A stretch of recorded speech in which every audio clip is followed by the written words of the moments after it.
Ok, bene. Dovremmo essere in live, spero. Sto facendo un controllo sulle varie piattaforme. Ok, allora, su Twitch è in live. Ti mando immediatamente il link. Ti conviene, poi te lo mando su WhatsApp. Sì. Ti conviene... YouTube è anche partito, lo vedo da qui. Ah, perfetto, perfetto. Allora, ci siamo. Benissimo. Sì, sì, è partito. Benissimo. Allora, benvenuti a tutti. Ci troviamo con l'amico Riassunti di Storia dopo quasi 6 anni, credo.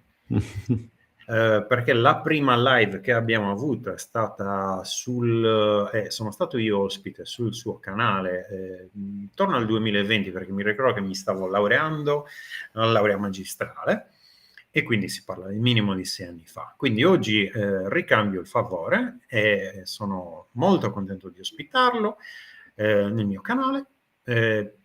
Gianluca ci parlerà dei adattamenti cinematografici, staremo insieme per circa un'oretta, in particolare per la grande discussione che c'è stata in seguito al trailer di Christopher Nolan per la sua versione dell'Odissea, per come almeno sembra aver presentato la sua interpretazione. Io ho pensato a questo tema con Gianluca, non peraltro anche perché il suo logo è Achille che gioca con Aiace, se non sbaglio. Quindi a chi meglio di lui, poi se non sbaglio Gianluca insegna, quindi insegna storia, se non sbaglio, giusto Gianluca? Sì, a parte quello sono laureato in storia greca, in triennale magistrale storia delle dottrine politiche. Veramente questo è un tallone d'Achille, ecco, se vogliamo essere in tema. Quindi io ho pensato chi meglio di Gianluca mi poteva dare il punto di vista, diciamo, dello storico su una storia che in fin dei conti è tante, come dire, è una stratificazione di storie, di fatti realmente accaduti e anche di diverse narrazioni, però questo ce lo specificherà poi lui nel video. Anzitutto perché, come faccio giusto una piccola premessa, come abbiamo visto in diversi dei video che sono stati proposti intorno più o meno al periodo natalizio del 2025, l'adattamento cinematografico di Christopher Nolan dell'Odissea di Omero presenta alcune criticità. Queste criticità possono essere innanzitutto de gustibus, quindi c'è a chi piace, c'è a chi non piace, insomma non stiamo qui a raccontare nessuna verità, semplicemente cercheremo di essere i più oggettivi possibile su che cosa si sta andando a raccontare, perché questa storia può essere raccontata sotto tanti aspetti ed è su questo che diciamo, vogliamo raccontare questa narrazione stasera. Cioè, fondamentalmente, l'Odissea può essere esposta in tanti modi, da un punto di vista esclusivamente, potremmo dire, archeologico quasi, facendo riferimento alle fonti, diciamo, archeologiche, quindi a come potevano essere realmente vestiti, se pensiamo di ambientare la narrazione alla fine praticamente del periodo miceneo, oppure se vogliamo invece, poiché sappiamo che è una stratificazione di più momenti, di più narrazioni, inizia come racconto orale, poi viene, come dire, messo per iscritto soltanto in un periodo abbastanza tardo e quindi subisce tutta questa serie di stratificazioni che poi Gianluca stesso ci racconterà, in cui si parla ad esempio di armi in bronzo, poi si parla di armi in ferro, però allo stesso tempo c'è un duello eroico, quindi qualcosa di molto arcaico, però poi c'è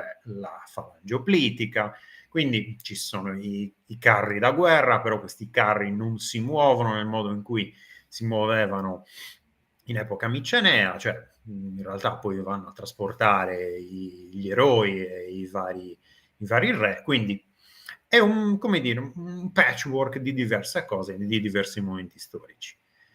Però c'è anche l'altra versione, come dicevo anche in un video che ho pubblicato sotto Natale, che è quella appunto dello sfondo dietro Gianluca, in cui noi Achille, i vari eroi ce li immaginiamo vestiti con l'armatura oblitica, che però sappiamo è molto più tarda rispetto al momento in cui il racconto dovrebbe essere stato, come dire, dal germe in cui iniziano i racconti, i fatti probabilmente dietro il racconto. E poi ci sono altre versioni che sono quelle dell'immaginario delle diverse epoche. Io penso sempre anche ad alcuni effettivamente manuali, più che manuali sono dei testi medievali dove si raccontano, per dire, le gesta di Alessandro Magno e poi sono vestiti con le armature medievali del 1200, cioè diciamo che anche un po' quando cerchiamo le fonti, ma come erano armati come dire, i soldati romani che hanno crocefisso. Alessandro?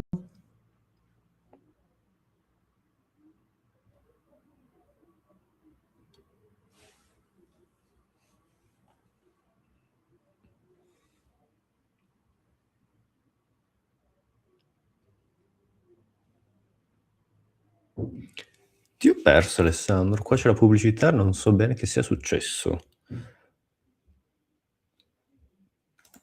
Non so se sono io online o meno.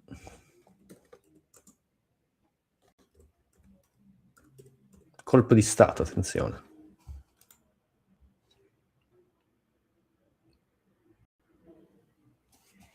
Se qualcuno in chat vedo meno, ditemi se è un mio problema o di Alessandro.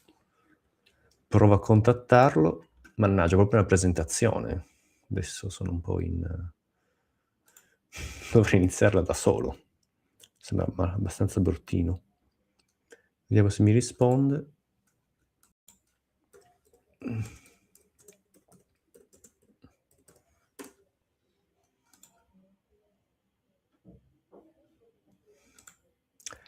Comunque, beh, tratteniamo un attimo. Sono Gianluca, questo canale YouTube riassunti di storia. Come ho detto prima, mi sono laureato in triennale in storia greca e magistrale in storia delle dottrine politiche. Sono molto legato al mondo greco. Aspettiamo, abbiamo un messaggio. Continua pure. Ah, ok. Sì, da Twitch mi arriva un messaggio. Ok, continuo. Beh, allora, se mi stai sentendo, casomai andrei alla presentazione, poi quando ritorni, casomai riprendi il tuo pezzo. Allora, già iniziamo a presentare questa live. Quando finisce l'intervento manda la presentazione. Sì, ma inizierei, se vogliamo, già così. Questa live, come abbiamo detto, vuole essere sia un discorso, se vogliamo, tra virgolette, storico di contesto sul poemi omerici, sull'Iliade e l'Odissea, di fatto quelli che abbiamo corposi, ma anche una seconda parte leggera, una riflessione sull'arte storica e come, se vogliamo, dei lavori riusciti, dei lavori un po' meno, riflettere un attimo su questo contesto perché, come vedremo, molto fa discutere, ecco. Ma vedremo in seguito, andiamo avanti. Prima di tutto voglio chiarire, non è una critica, non è un video di critica, non è un video di odio, di hating.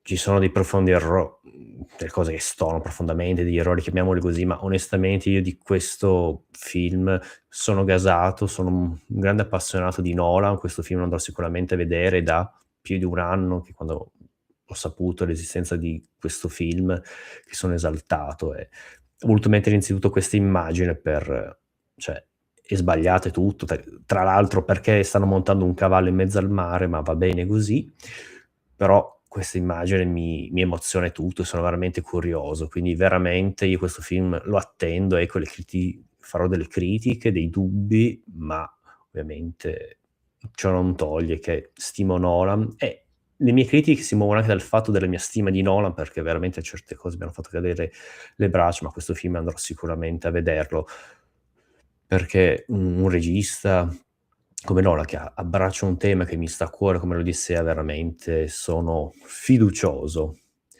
E quindi arriviamo a noi.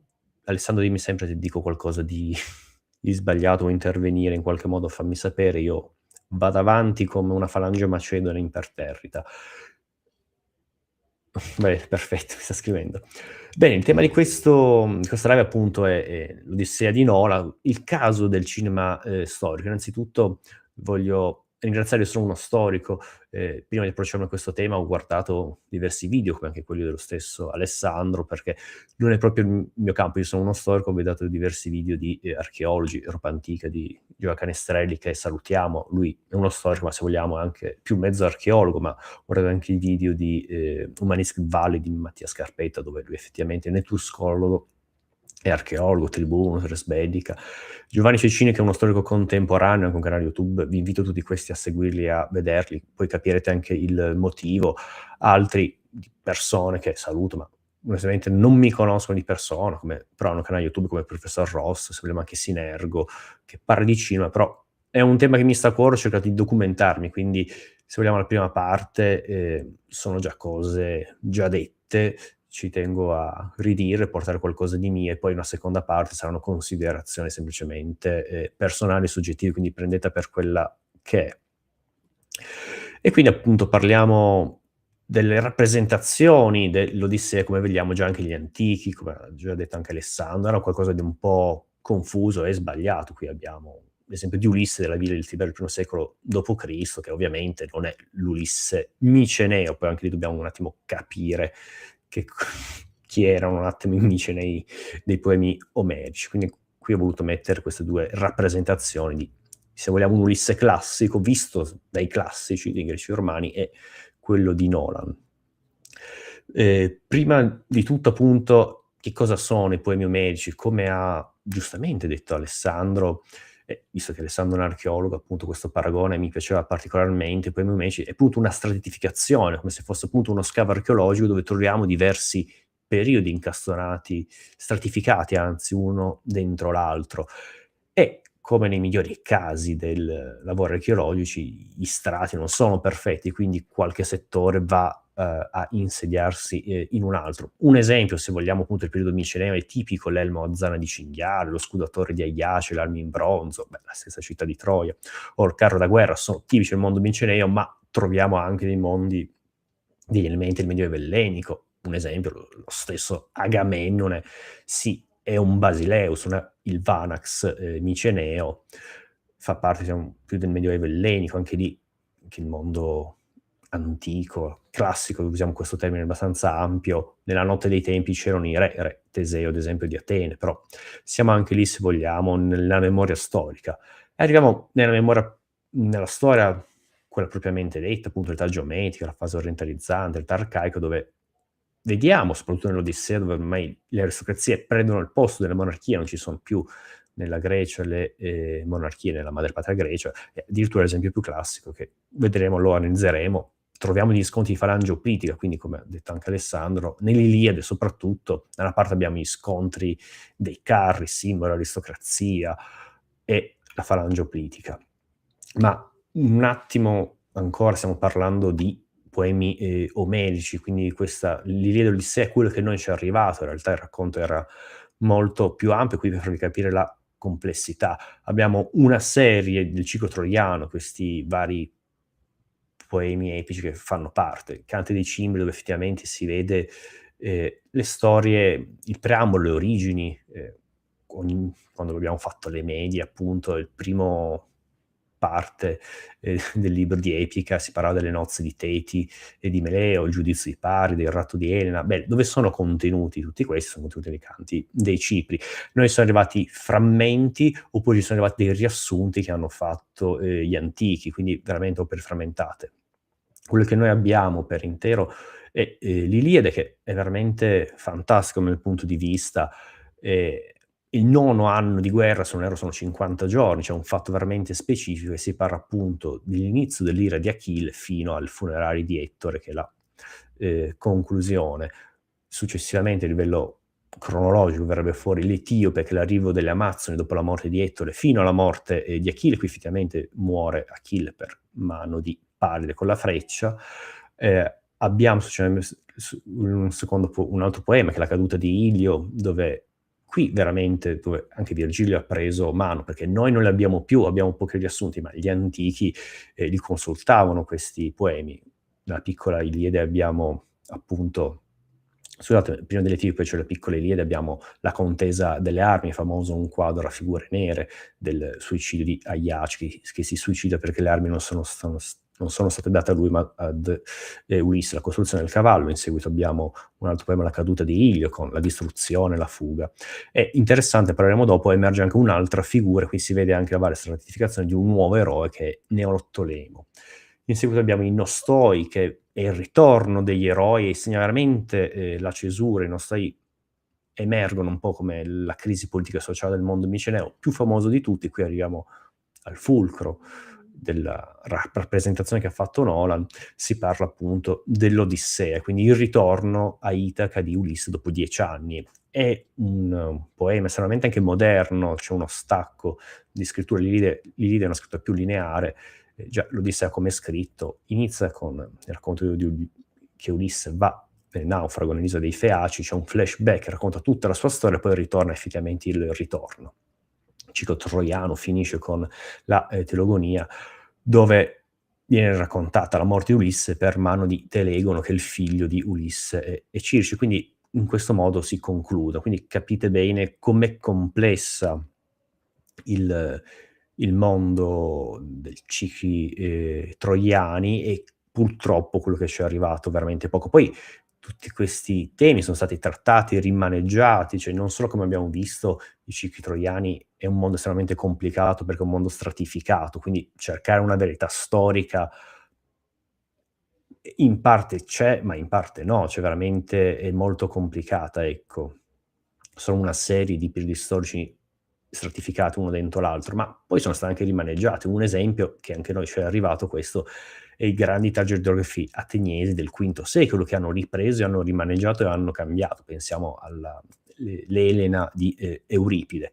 Ma poi, se vogliamo un caso veramente eccezionale, qui però andiamo fuori dal mondo greco, pensiamo all'Eneide, che di fatto, come abbiamo visto prima, ha rielaborato miti precedenti come la caduta di Ilio, e poi ovviamente ha fatto un prodotto Virgilio di uso e consumo per il mondo romano del primo principato, quindi questo continuo usare.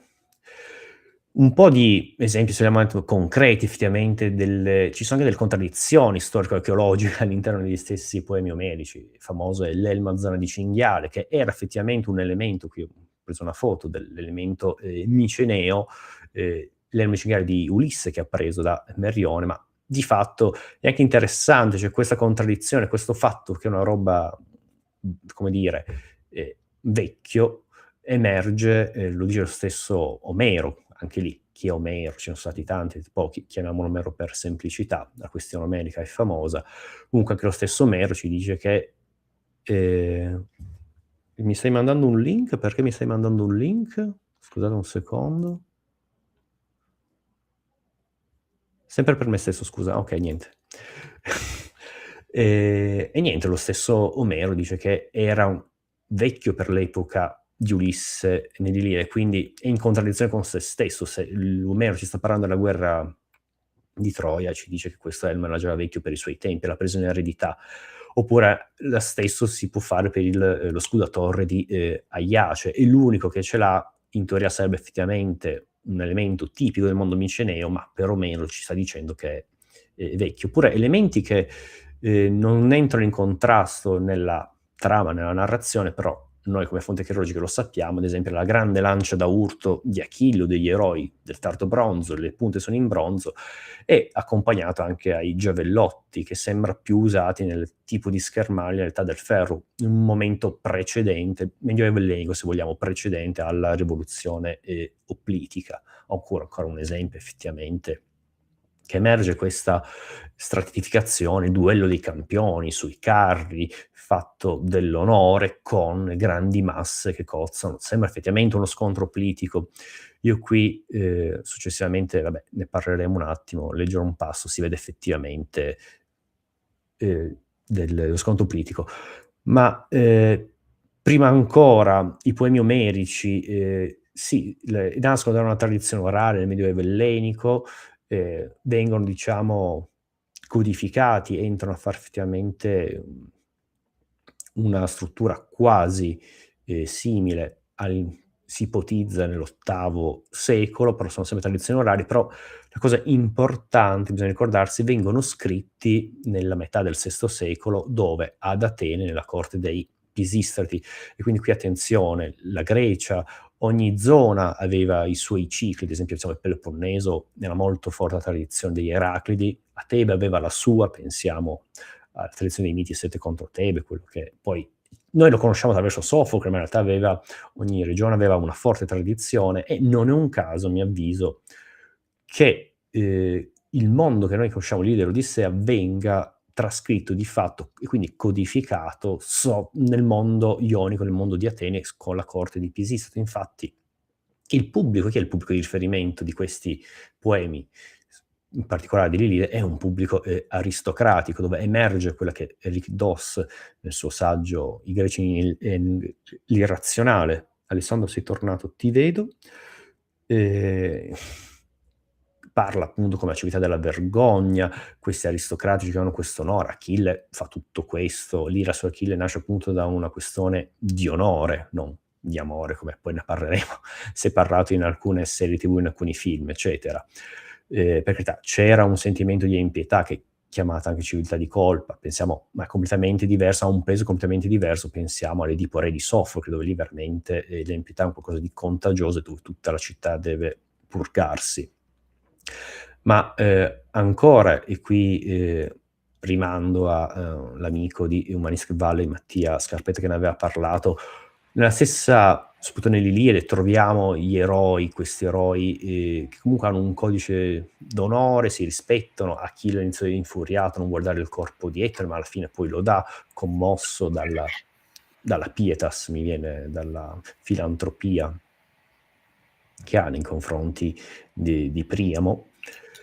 Completamente diverso quello che poi sarà Neottolemo, se vogliamo, un nuovo tipo di eroe, quindi non è un eroe che va col carro, sembra quindi anche lì la figura di Neottolemo, questo pubblico che leggeva questi testi aristocratici, appunto, non voleva immedesimarsi negli eroi, effettivamente Achille, Cetro, se vogliamo anche Ettore, dove qui ho messo il nome di Canfor, ma alcuni storici pensano che effettivamente, visto che l'eroe più morale dell'Iliade è Ettore, evidentemente l'Iliade nasca inizialmente come una tradizione, se vogliamo, orientale, dove, tra virgolette, i buoni non sono i greci, ma sono appunto i troiani, con tante virgolette.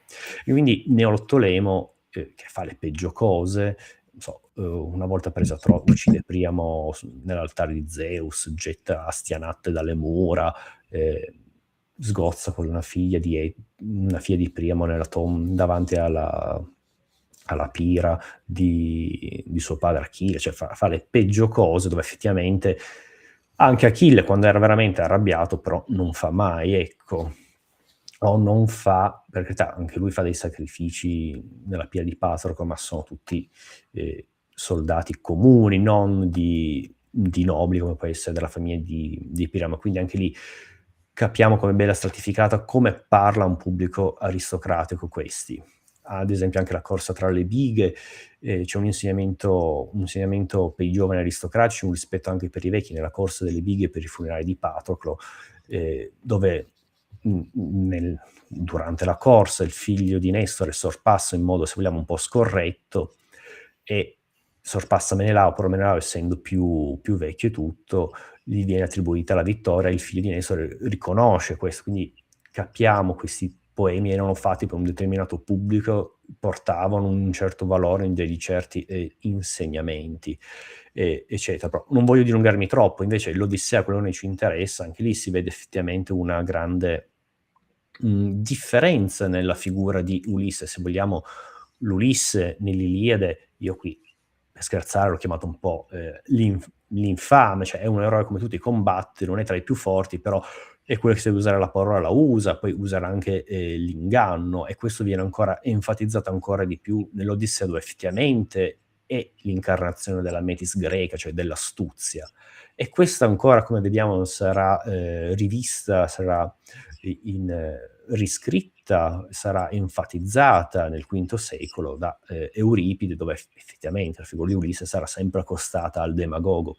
Pensiamo all'Ecuba, pensiamo alle Troiane di Euripide, dove la figura di Ulisse viene affiancata con il demagogo, ma lì perché siamo in un altro contesto, quindi anche lì interessante che rientra in questo discorso live. Ogni epoca ha visto, ha rimasticato e ha dato la sua versione di questi poemi a seconda del proprio contesto storico. Euripide viveva la democrazia radicale, lui era contrario, e quindi accosta la figura di Ulisse a quella del demagogo.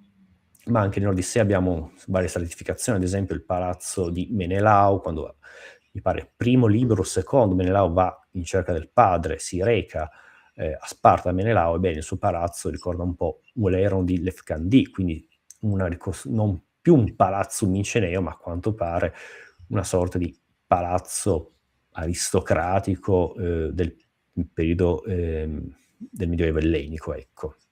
È anche interessante la figura di Ulisse nell'Odissea, completamente diversa da quella dell'Iliade. L'Ulisse nell'Odissea sembra un po' ai margini, ecco, del mondo ellenico, infatti la sua grande arma, se vogliamo, è l'arco, dove effettivamente nell'Iliade la grande arma degli eroi è la lancia, se vogliamo, la lancia, lo scudo, se vogliamo, quando si rompe la lancia, la spada. L'arco lo usa Paride, che effettivamente per la civiltà della vergogna, come dire, un mezzo uomo, è uno che ha rubato la moglie a un altro, cioè l'arco, e qui si vede la tradizione greca, è un'arma che usano, come dire, come dicevano i greci, effeminati, ecco, il vero uomo affronta il nemico a muso duro con lancia e scudo. Però è interessante che nell'Odissea la grande arma, se vogliamo, di Ulisse è proprio il fatto che usi l'arco, e quindi qui si discosta. Poi un grande tema che è estremamente, se vogliamo, arcaico, estremamente delle polis, è il tema della stasis di Itaca. Come tutti sappiamo, i proci, scusate, quelli sono di Circe, i proci che dopo 10 anni dall'assenza di Ulisse si insediano nel suo palazzo, vogliono sposare Penelope, eccetera. Ebbene, l'Odissea entra nei nostori, nel ritorno degli eroi, appunto ci descrive un po' la crisi del mondo miceneo di questi re e l'affermazione progressiva delle aristocrazie. Infatti viviamo nell'VIII secolo, dove non ci sono più re nella Grecia della madrepatria, e si formano questi grandi aristocrazie di pari, ecco. E poi da lì, dal VII e poi dal VI, verranno fuori i tiranni. Qui veramente volevo leggervi questa parte che si parla appunto di uno scontro politico, a quanto pare è proprio questo. E giunsero al punto di scontro, cozzarono insieme gli scudi di cuoio e le lance, il furore dei guerrieri, le corazze di bronzo. Questo è interessante, questo elemento di bronzo. Cozzarono gli uni contro gli altri, gli scudi convessi. Alto si levava il fragore, grida di dolore, di gioia si mescolavano insieme, degli uccisi e degli uccisori. Il sangue bagnava la terra. Lo colpì al cimiero dell'elmo chiomato, si conficcò nella fronte e penetrò dentro l'osso la punta di bronzo. Ancora qui il bronzo. L'ombra discese sugli occhi, cadde come una torre nella mischia brutale. Un elemento che a me ha molto sempre interessato, parlando anche con un amico, che anche lui ha un canale YouTube, Zach, che salutiamo, è l'elemento estremamente realistico. Omero, o chi sia effettivamente Omero, comunque è molto interessante il vero realistico, cioè effettivamente sembra proprio che abbia vissuto una mischia politica, cioè sa di quello che sta parlando, ecco. Questo sono visioni estremamente realistiche, quindi questa parte sembra effettivamente scritta da chi effettivamente conosceva quel tipo di scontro, ecco. Qui ho messo ovviamente a livello archeologico l'Olpe di Chigi, dove effettivamente è visiva. Alessandro, ti vedo, vuoi aggiungere qualcosa? Sì, ti do giusto una pausa, Vai. così bevi magari un bicchiere d'acqua, che non fa mai male, sarebbe meglio di birra, però. Allora, la parte che hai appena raccontato, volevo interromperti, però non me la sentivo perché era una narrazione veramente suggestiva. La parte che hai raccontato sull'arco, effettivamente questa cosa ha sempre fatto un po' storcere lo sguardo a chi si occupa di armi, warfare, eccetera, eccetera, relativo alla Grecia micenea e poi alle epoche successive. In particolare, per quanto riguarda, ad esempio, l'uso dell'arco, noi in Sardegna abbiamo una quantità veramente eccessiva di arcieri rappresentati nella bronzistica figurata. I nostri bronzetti figurati sono più o meno collocati in maniera molto ottimistica al massimo intorno all'anno 1000. In realtà la cronologia effettiva va dal IX secolo in poi. Quindi il fatto che al centro del Mediterraneo occidentale, perché effettivamente dove è la Sardegna, quando tutti, dai Celti agli Iberici, a chi più ne ha, chi più ne metta, utilizzavano l'arma dell'eroe, che è la spada, lo scudo, al massimo la lancia, e in Sardegna invece si usava l'arco. Cioè, se vai a vedere la statistica di quanti bronzetti, raffigura umano ovviamente, raffigurino arcieri e quanti raffigurino armati di spada e scudo, gli arcieri sono, mi pare, il 60%, se non addirittura di più.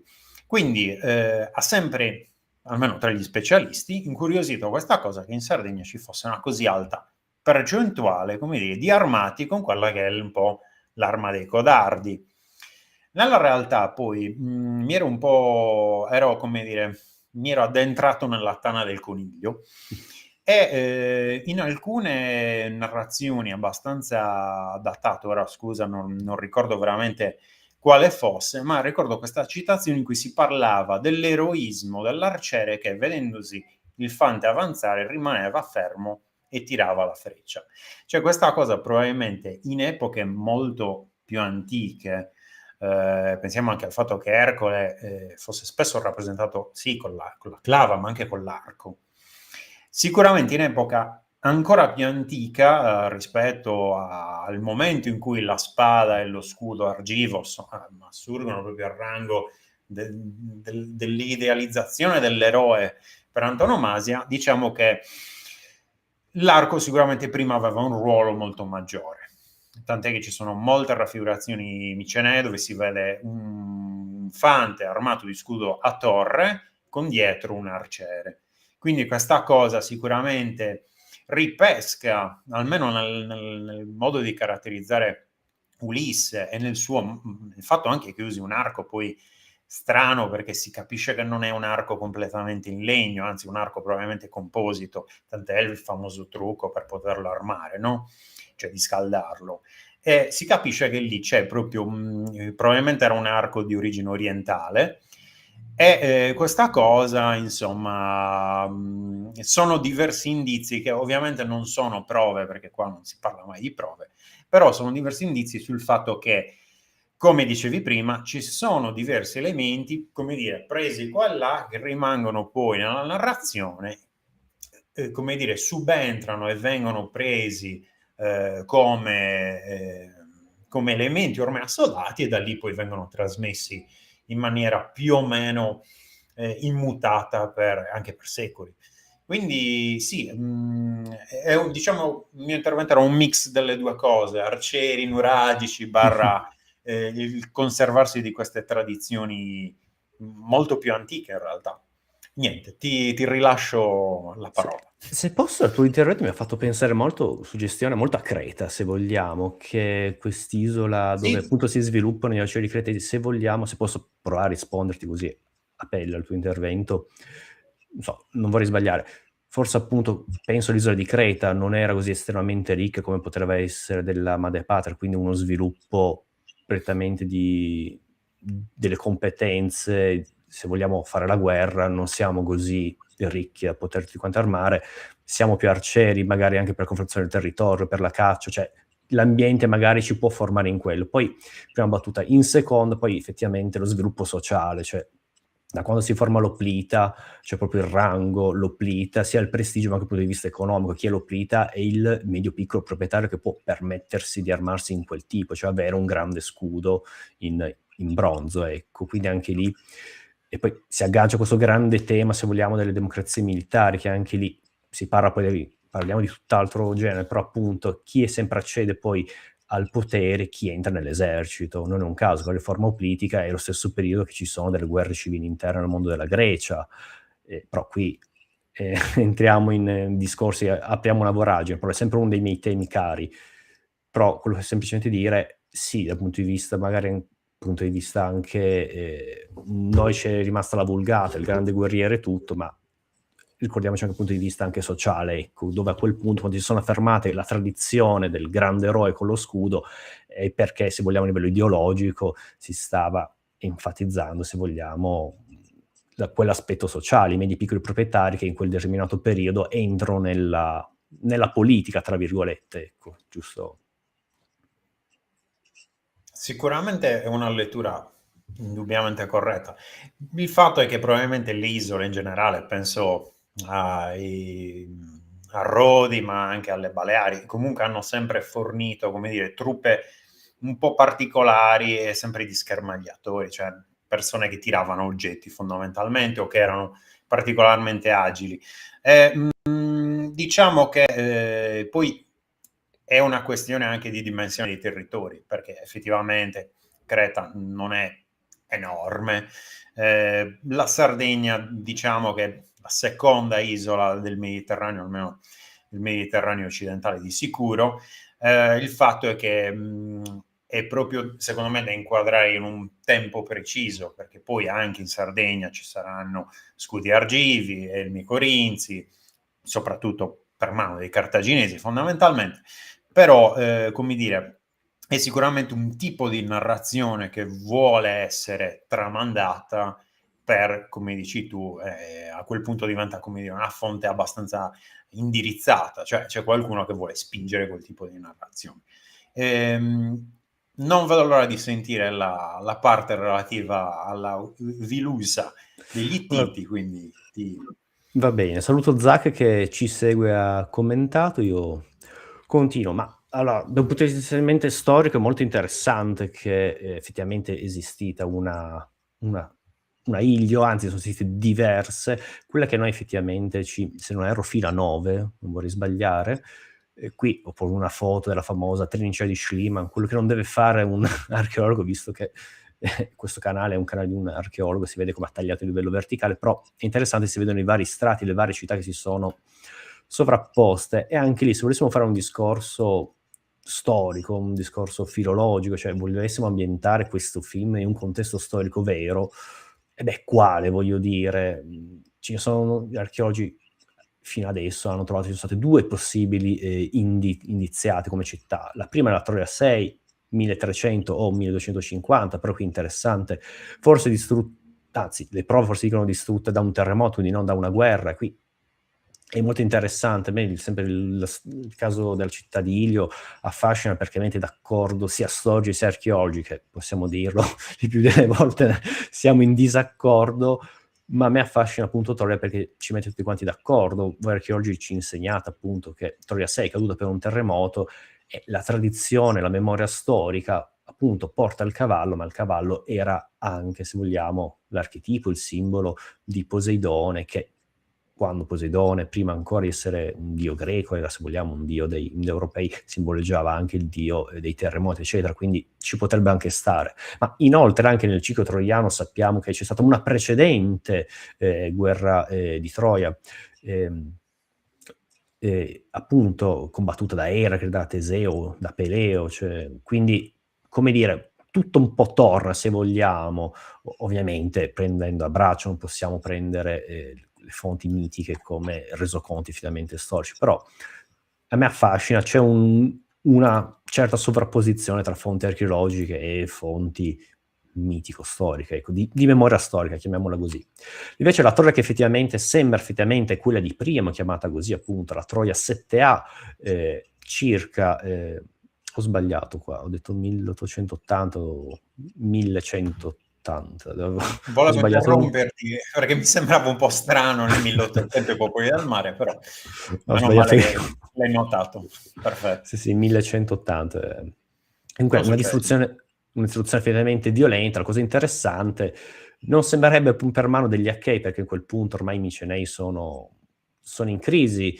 Si deve forse ai popoli del mare. Chi sono questi grandi popoli del mare? Boh, non si sa, non voglio aprire congetture strane, però appunto da Eric Klein ci sono state appunto magari in questi grandi slancio di questi popoli, che era un miscuglio di persone, di popoli, magari c'erano anche alcuni Micenei interessanti, però Micenei senza palazzo, cioè ormai in questo periodo abbiamo proprio il crollo del sistema verticale e una serie di popoli che noi identifichiamo come Micenei si sono uniti. Poi non è un caso che anche la memoria storica, quelle zone lì dell'Asia minore saranno poi popolate appunto da stirpi dei Dori, stirpi degli Euli, stirpi degli Ioni, dei Greci, famosi Greci d'Asia.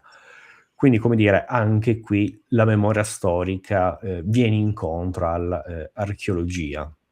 E niente, quindi questo, però anche lì, la domanda è di questa live, come si può fare un film, le varie difficoltà di fare una ricostruzione dell'Iliade, eccetera, è estremamente difficile. Io sono un semplice storico, se dovessi fare un'esposizione di questo tipo, semplicemente prenderei l'Iliade e la farei così com'è, con le sue varie, come abbiamo visto, stratificazioni, le sue varie anche incongruenze storico-archeologiche, perché da storico mi affiderei al libro. Poi un altro discorso è, vogliamo fare come sarebbe effettivamente, ci può anche stare una ricostruzione visiva o letteraria o storica, però di una guerra di Troia effettivamente fatta dai Micenei, però come abbiamo visto qui è estremamente complicato capire quale dei due. E quindi niente, se vuoi aggiungere qualcosa, se no qui arriva effettivamente alla seconda parte, dove qui sono più considerazioni personali rifletto un attimo sull'arte storica, ecco. Guarda, ti lascio il campo libero. Ok, beh, io mi sono sempre interrogato, io come si vede non a caso oggi io faccio anche rivocazione storica, da Celta, scusate, sono di Torino, i greci non sono arrivati, questo è quello che abbiamo, però per dire che il tema della vivere la storia, ricostruzione storica mi è particolarmente caro, ecco, quindi ci tengo molto. E con amici, eccetera, anche in rivocazione si è parlato molto di che cos'è l'arte storica, ma a mio avviso, appunto, l'arte tutto campo è un linguaggio, e l'arte storica, qual è proprio il linguaggio dell'arte storica? A mio avviso è far vivere l'arte, la sensibilità, la creatività di un determinato artista, però la difficoltà di questo linguaggio, che a mio avviso la rende anche grande, è farla vivere in un determinato contesto storico. E qui io ho citato per me uno dei maestri, David, questo famoso giuramento dei Orazi, è anche sbagliato dal punto di vista storico, anche a livello della storia dell'arte ha ricevuto diverse critiche, perché come vediamo, in teoria parla di questo fenomeno mitico della storia romana, però ci sono degli errori. È palese, le armi, queste sono armi del Settecento, cioè non sono le armi che aveva. Quindi, per dire, l'arte storica non, come tutta la storia, non fa distinzioni, ecco. Però a mio avviso, se si vuole fare un'opera di arte storica, bene, questo linguaggio bisogna fare i conti, e anche la bellezza, a mio avviso. È come se io volessi fare una composizione simil Bach, simil musica del Settecento, ovviamente ci sono certe regole di linguaggio. Se invece io dovessi fare una canzone, se vogliamo, più swing, più jazz, è un altro tipo di linguaggio, altre armonie, un altro tempo, delle altre melodie. Come vediamo, ogni tipo di arte ha il suo linguaggio, quindi trovo sterile la critica è una roba di un artista, può fare quello che vuole, cioè deve essere anche coerente, come anche vediamo che oggi serie TV che si basano su prodotti di letteratura fantasy, puoi fare quello che vuoi, ma no, devi essere coerente con il tuo mondo, eccetera. E questo, a mio avviso, l'arte storica, appunto, richiede, è difficile perché richiede un linguaggio rigoroso, non è facile, lo riconosco, però se uno si cimenta, io credo che questa è la sfida che deve fare, uno può anche non farlo, voglio dire, nessuno è mai obbligato a fare un prodotto di arte storica, ecco, se ti metti però devi farla Diciamo bene. che Prego. ti interrompo un attimo, come Sì, sì. diceva un amico, che fondamentalmente lavoriamo in alcuni progetti legati alla cinematografia e ai documentari, Una cosa è fare un film storico, ovviamente poi anche un documentario, anche peggio, perché, come dire, se fai una roba moderna, te la cavi con la magliettina, con la t-shirt, vai al supermercato, per dire anche al primo supermercato che ti capita, trovi vestiti a poco. Se fai un prodotto storico, lì c'è ricerca, c'è la qualità, la resa di come vengono le cose, ma soprattutto le devi ricostruire. Lo dico perché comunque ci è capitato di lasciare le nostre riproduzioni per corti, documentari, eccetera, e oggettivamente poi è un problema, perché se quella roba non ce l'hai, non lo fai il prodotto. Forse ora un po' con l'intelligenza artificiale si risolverà, tra virgolette, perché in realtà toglierebbe, tra virgolette, il lavoro a molte persone, però in realtà poi registi non gliene fregava niente che ci fossero esperti di queste cose, non li consultavano quasi mai, quindi non è tutta sta gran perdita. Giusto questo, una piccola intromissione. Va bene, infatti, se posso, quello che a me, qui arriviamo, ha fatto veramente cadere le braccia, che a me Nolan piace molto come regista, e questo qui è un film di Nolan che io ho apprezzato molto, un film che, per carità, non è un film storico, che anche lì Nolan è un artista concettuale, quando vuole raccontare i suoi film a determinati tempi. Questo qua, il film Nolan, è una storia raccontata da diversi punti di vista, con diversi spazi temporali. Io vi invito a vederlo, però se vogliamo un film storico si colloca in un determinato contesto storico. Io non sono un esperto di seconda guerra mondiale, ho chiesto appunto all'amico Giovanni Cecchini, che è uno storico, anche un canale YouTube che si occupa appunto di storia del Novecento, storia militare, in particolare un uniformologo, ma gli ho chiesto, perché io onestamente riesco a riconoscere una divisa inglese dell'esercito britannico, ma onestamente ho difficoltà, cioè non so riconoscere se è una divisa della Grande Guerra, della Somme del 16 o siamo nel 40 Dunkerque, io non te lo so riconoscere. Io ho chiesto a lui, gli ho chiesto, ma secondo te il film Dunkerque com'è dal punto di vista dei costumi, eccetera? Cioè, io non vedo grandi errori, eccetera, è apprezzabile, cioè lo vedi, non storci troppo il naso. Lui mi ha detto anche lui che sì, effettivamente lo guardi, poi ovvio, se volessimo andare a vedere la pulce, trovare il pelo nell'uovo, dovremmo vedere quali reggimenti, quali divisioni erano a Dunkerque, come erano gli uniformi. Capisco che cioè, anche noi storici quando ci mettiamo non ne usciamo, però questo film, quando lo guardi, dici sì, capisci il contesto e tutto, ci può stare. Cioè, immaginate un film di questo, cioè a posto di Stukas avremmo visto la Batmobile, cioè sarebbe stata una roba inguardabile, appunto avrebbe retto la sospensione dell'incredulità, che sta alla base di ogni narrazione. Quindi a me onestamente mi sono cadute le braccia quando ho visto questo trailer di Nolan, dell'Odissea, che io continuo a ripetere, lo andrò sicuramente a vedere, però quello che ho notato è che la precisione storica c'è, ma se vogliamo solo quando si parla del contemporaneo. Il mondo antico è facilmente sacrificabile, uno perché lo conoscono in pochi, gli stessi, se vogliamo, sceneggiatori, è difficile, cioè devi fare uno studio, e poi anche il grande pubblico. Io ho notato, quando qualche anno fa è uscito fuori Napoleon, tutto YouTube è insorto dicendo che era una cagata pazzesca. Sì, lo era effettivamente. Sto citando Fantozzi. Comunque, è permesso.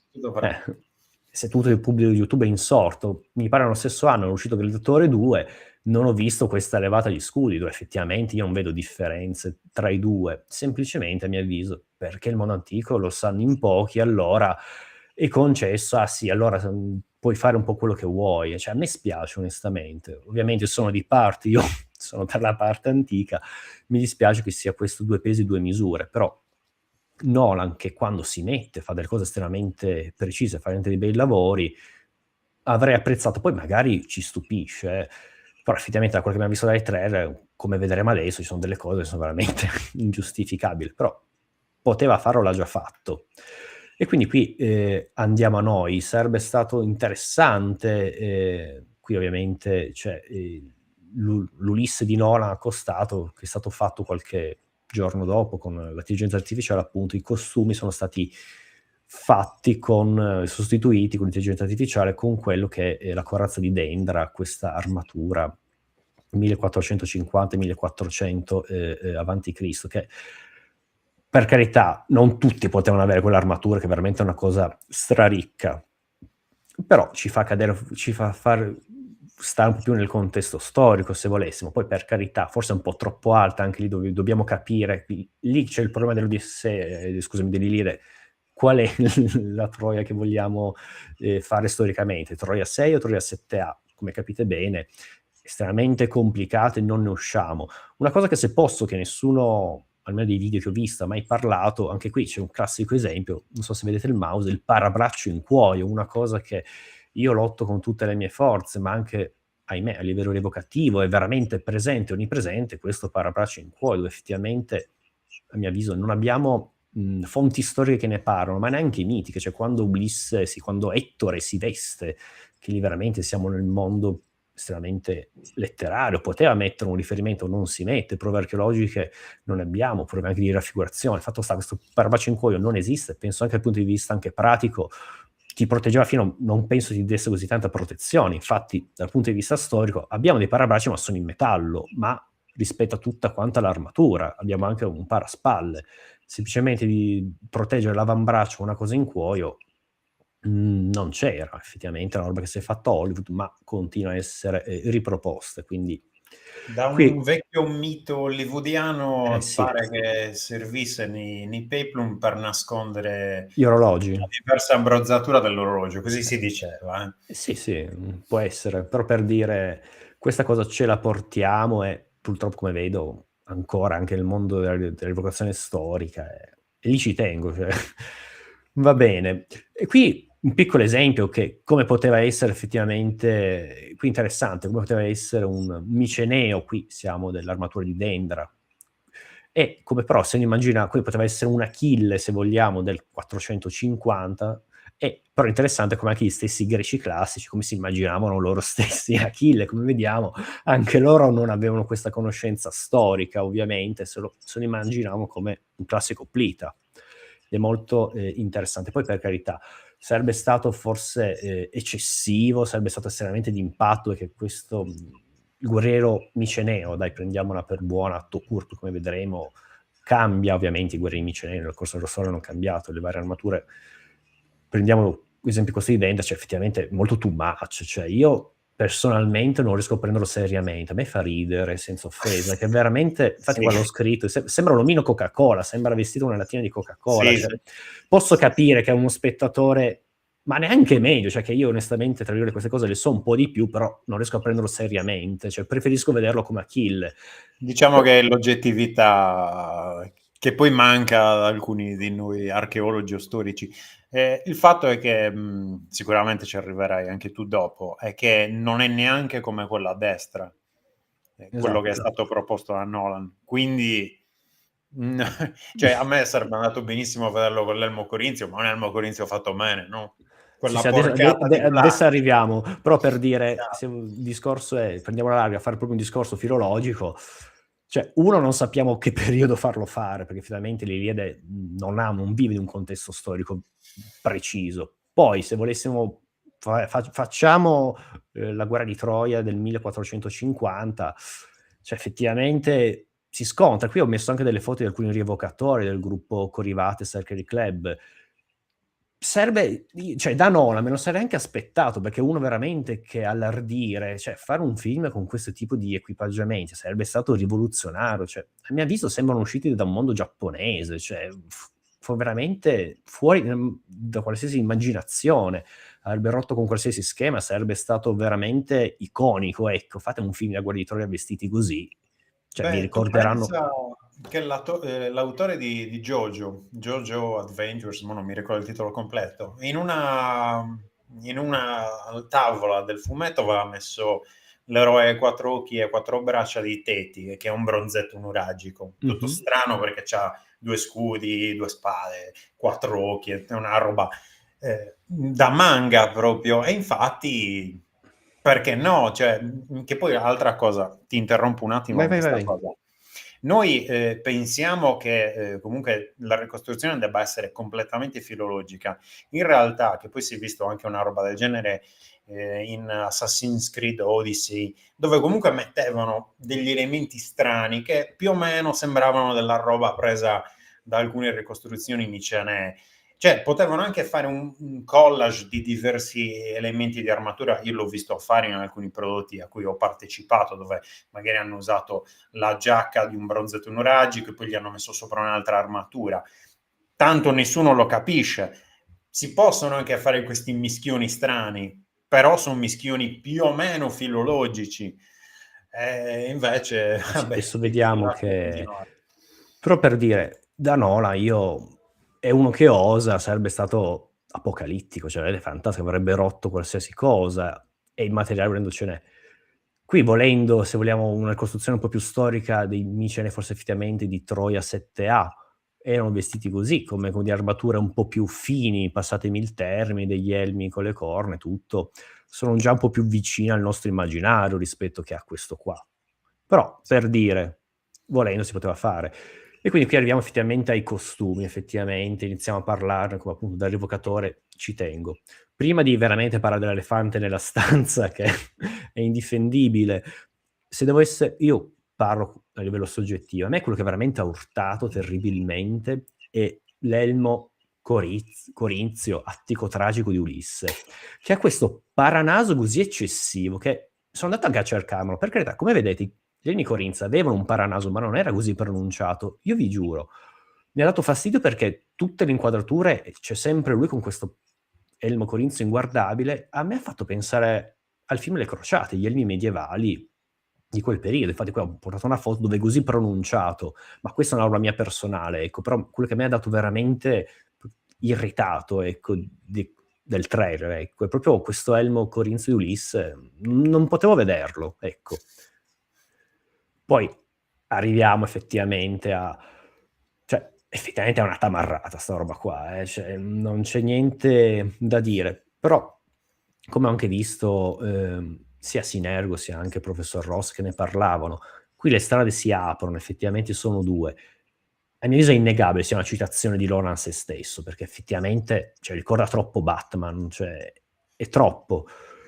E il punto è, la mia avviso quello che fa veramente cadere le braccia, fossero stati tutti quanti così, sarebbe stato effettivamente un approccio molto muscolare, però un approccio d'autore, cioè guardare questo frame nessuno ha dubbi, questo è Nolan, questo è Batman, cioè lo sappiamo tutti.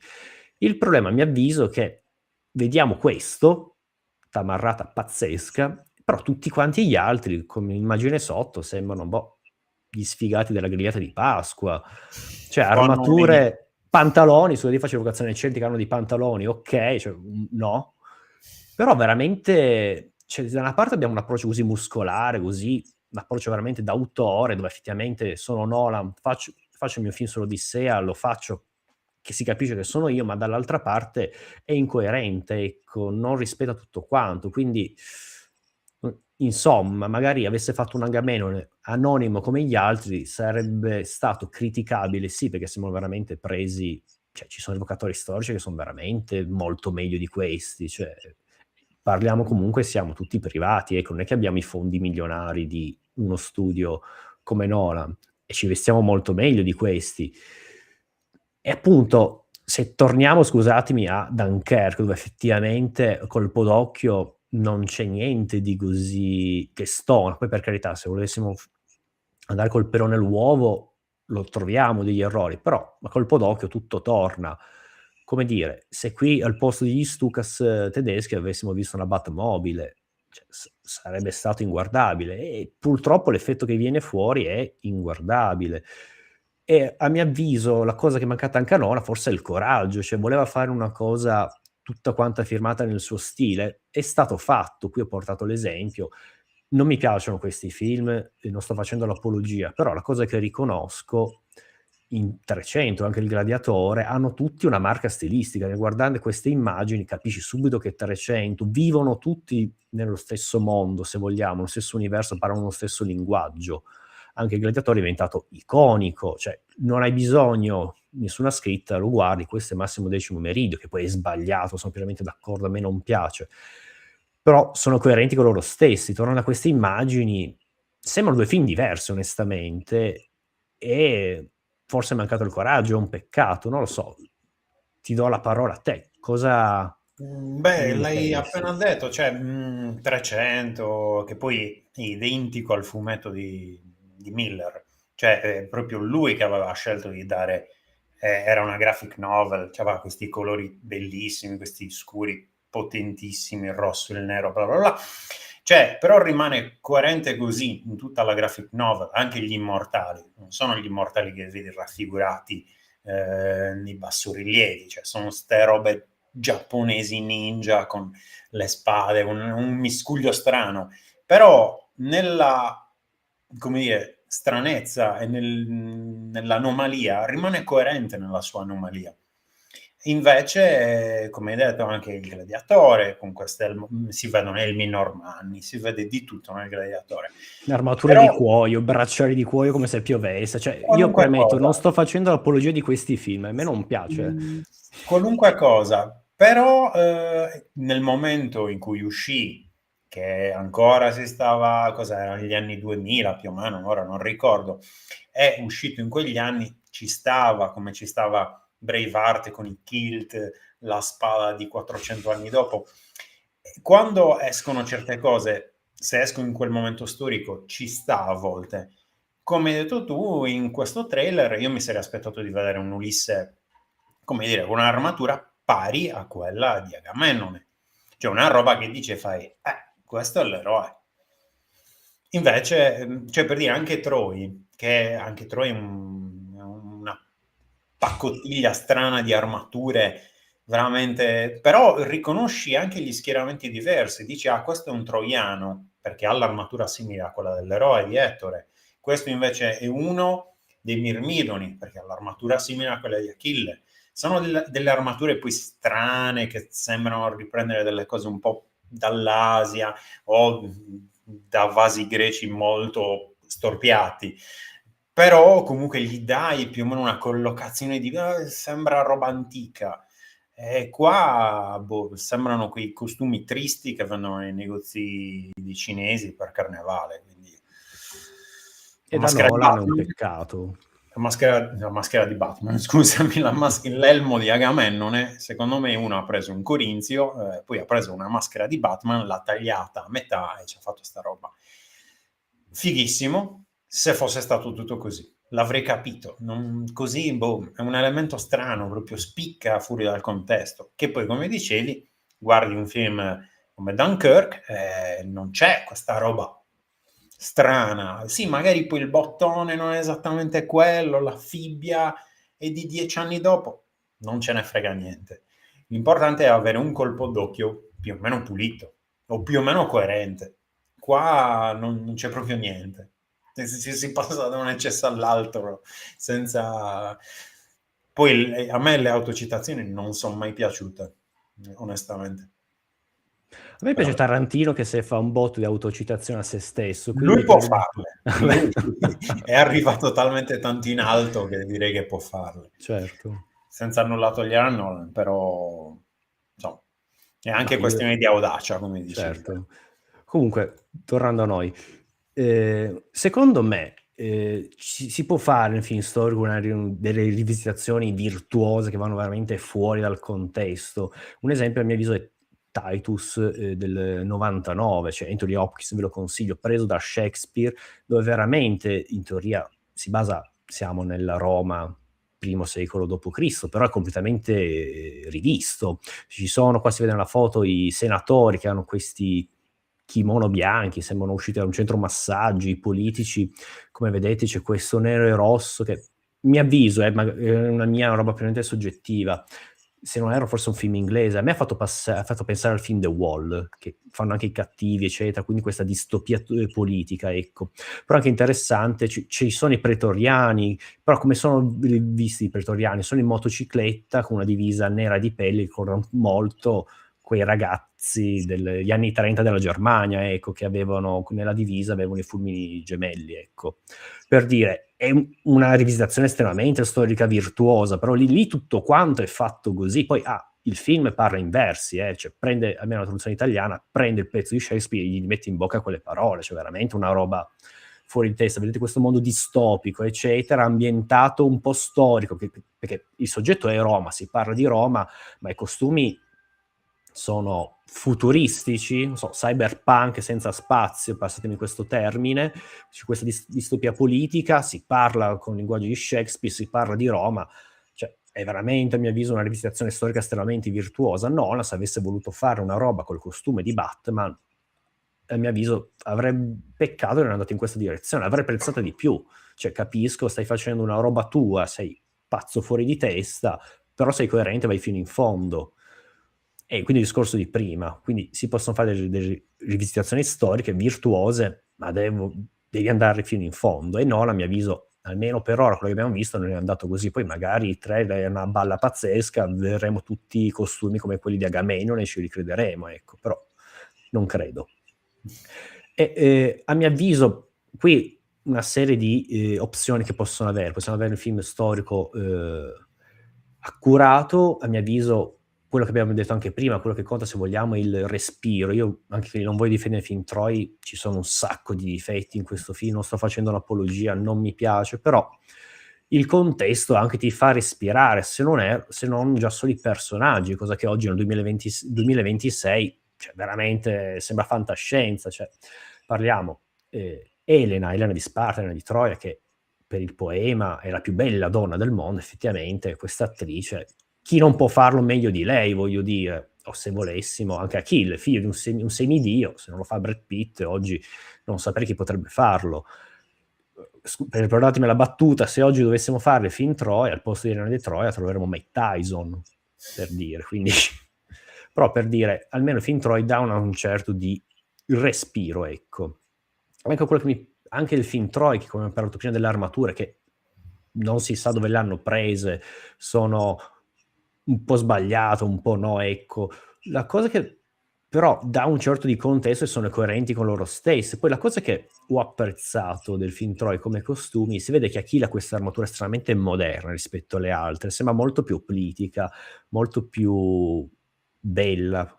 E secondo me è un caso, non penso si siano fatti questo film mentale, però nell'Iliade noi sappiamo che la sua armatura viene fatta da Efesto e ci sta, siccome è un'armatura fatta da un dio, ci sta anche che tu veramente vedi che è diversa, vedi che è moderna.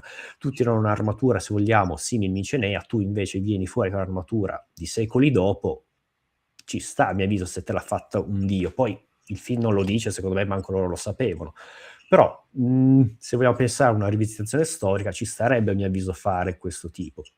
Un'altra cosa che mi è piaciuto molto del film Troy, si vede Achille quando combatte veramente non ha fatica, sembra, non so, un portatore di acqua del Partenone di Atene, che un po' mitizzati, il popolo di Atene da figlia viene visto, rappresentato come se fosse anche lo stesso degli dei. Qua si vede Achille quando combatte, soprattutto contro Ettore, questa foto che ho messo non rende bene, non prova fatica, quindi lo percepisci, lo senti che è veramente un semidio, cioè vedi Ettore che ha fatica, che ha paura, lui invece che è sicuro non prova fatica e capisci che veramente Achille era un qualcosa in più, era un semidio come effettivamente è nel poema.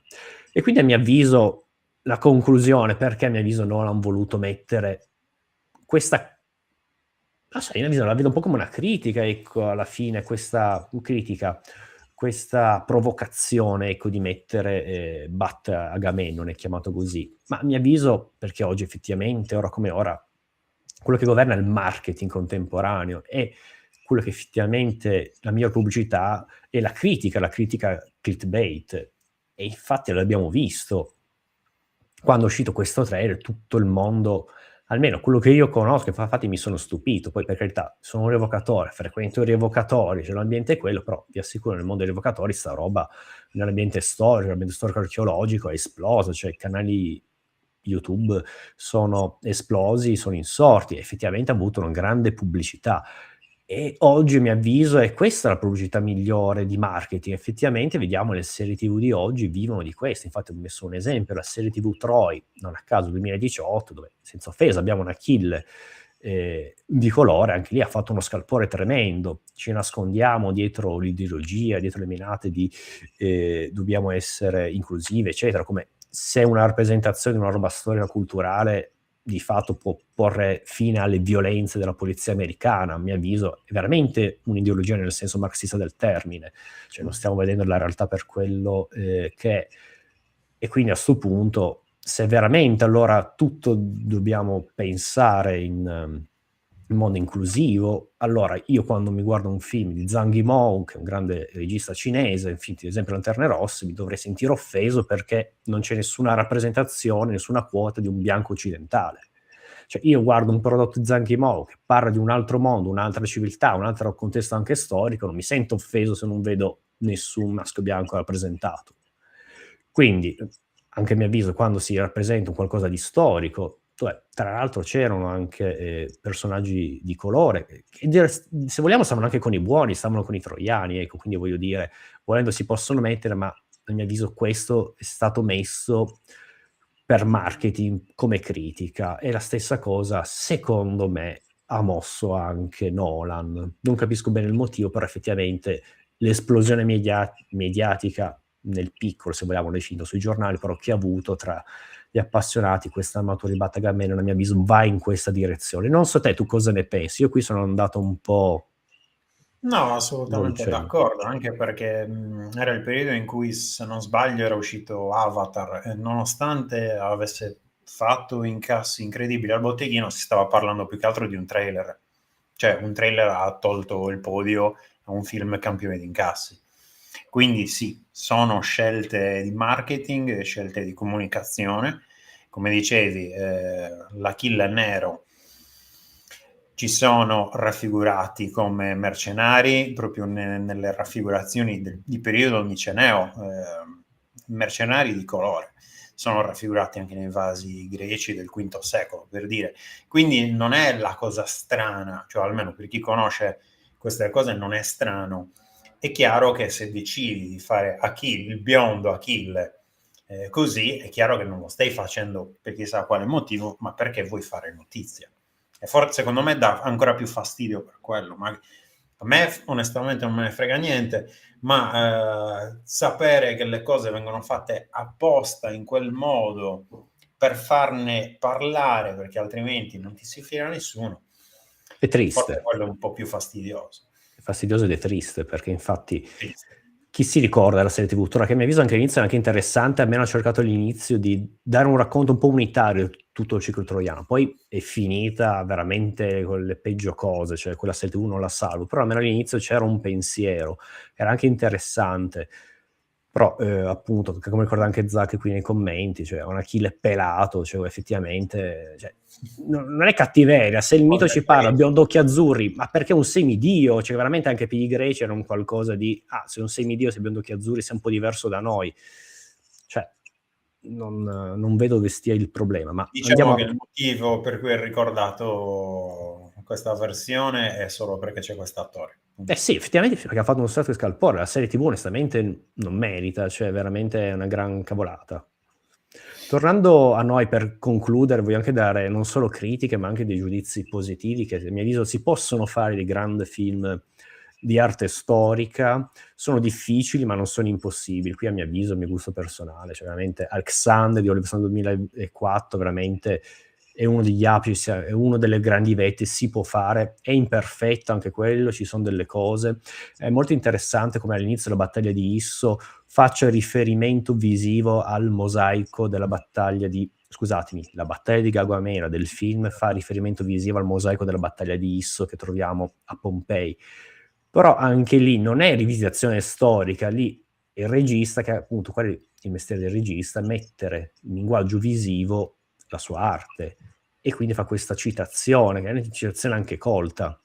Poi ci sono degli altri errori, imprecisioni, però dai costumi, eccetera, da anche la storia, tutto quanto, c'è un respiro, c'è anche non solo un respiro storico, come anche i film Troy dà una sorta di respiro storico, ma c'è anche una coerenza storica, un rispetto delle fonti. A mio avviso, come detto all'inizio, se uno fa un film storico, l'arte storica richiede anche questo, fa parte delle difficoltà. Se no, se hai la tua storia che vuoi raccontare, inventatela te, voglio dire, hai così tanta fantasia, non prendere la roba di altri. Diciamo qui che Alexander, da un punto di vista della ricostruzione, almeno delle armi, delle armature, delle formazioni, oggettivamente sta sopra la media. Tanto è che c'era un periodo, anni fa, in cui vendevano come dire, le props cosiddette, Mhm. quindi io le chiamo linothorax, sappiamo che non sono probabilmente di lino, però erano in vendita e molti revocatori, sto parlando di un 10-15 anni fa ormai, più o meno stiamo su questa cifra qua, le compravano per modificarle, per aggiungere le squame di ottone o di bronzo o di ferro, quello che è, perché oggettivamente erano ben fatte. Poi al tempo una linothorax veniva a 500 euro, quindi stavamo su quei prezzi lì. Le props al confronto che erano, tra l'altro io ne ho un paio, al tempo avevo preso un elmo Beota e qualche altro elmo così, sempre ovviamente sono in vetroresina, dipinta, e le linothorax sono dei semplici vestiti, potremmo definirli, cioè sono fatti di tessuto, non pressato, non incollato, non particolarmente cucito a strati, però sono fatte bene. Cioè, tu quando vedi un pittore storico da poco ha fatto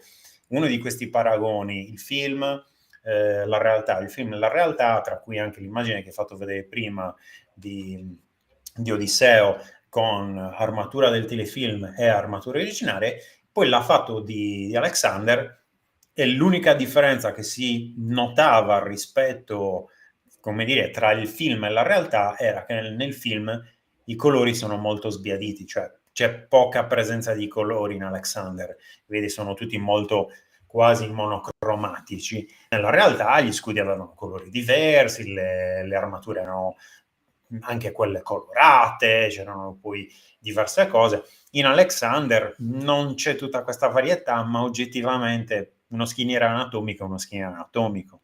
Una linothorax ha quella forma.